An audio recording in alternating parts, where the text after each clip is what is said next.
আপনি জীবনে সফল হতে পারছেন না। সফল না হতে পারার কিছু কারণ রয়েছে। আসুন দেখি আপনার সাথে কারণগুলো মিলে যায় কিনা। নাম্বার 1, আপনি ব্যর্থ হতে ভয় পান। আপনার আর সাফল্যের মধ্যে সবচেয়ে বড় বাধা হচ্ছে ব্যর্থতার ভয়। আপনার জীবনে শুধু সাফল্যই থাকবে এমনটি সম্ভব নয়। আপনি ব্যর্থ হবেন, এটা খুবই স্বাভাবিক। এই সত্যটাকে মেনে নিতে না পারলে আপনি সাফল্য পাবেন না। পারলেও তা দীর্ঘস্থায়ী হবে না।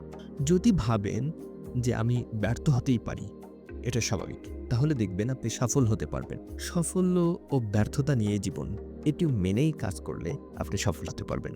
নাম্বার 2, আপনার জীবনের কোনো গোল নাই। বেশিরভাগ ব্যর্থ মানুষেরই এই একটি সমস্যা, গোড়াতেই গলদ। খাটতে খাটতে জীবন শেষ, কিন্তু সাফল্য পায় না।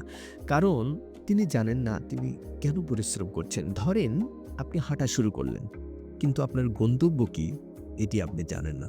কোথায় গিয়ে থামবেন এটি জানেন না। তো আপনার ডেস্টিনেশন ঠিক করতে হবে। কোথায় গিয়ে থামবেন।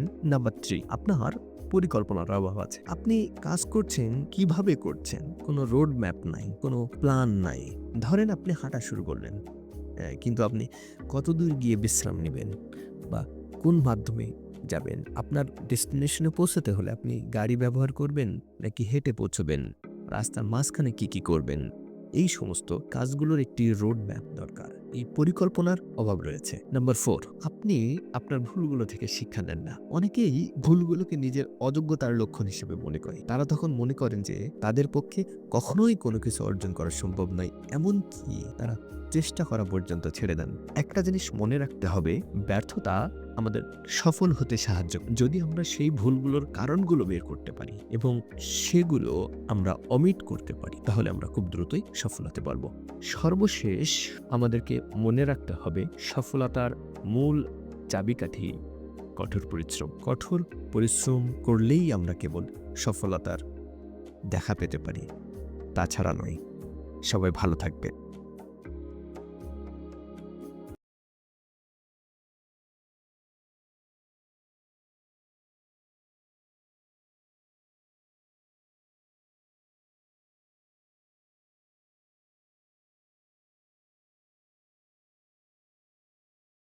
কিন্তু